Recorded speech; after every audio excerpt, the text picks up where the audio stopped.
এজনী অসমৰ ছোৱালী আছে মোৰ লগত মোক খুব ভাল পায় তাৰ নাম আছে হিমা দাস হিমা এফলা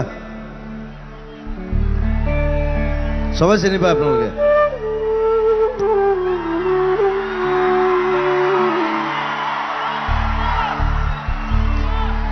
আৰু য'ত জিকে তাই কয় মন যায়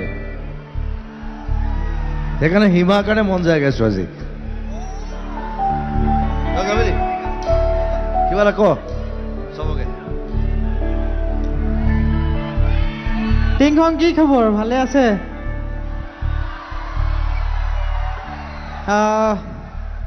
মোৰ এই জয়যাত্ৰাৰ প্ৰথম মানুহজন হৈছে দাদা তোমাক দেখা পালে কি ক'ম আৰু বাকীখিনি আপুনি ক'ব মই নাজানো তাই বেছি কথা কোৱা মানুহ নহয় এইকেইদিন আমি আছো একেলগে কালি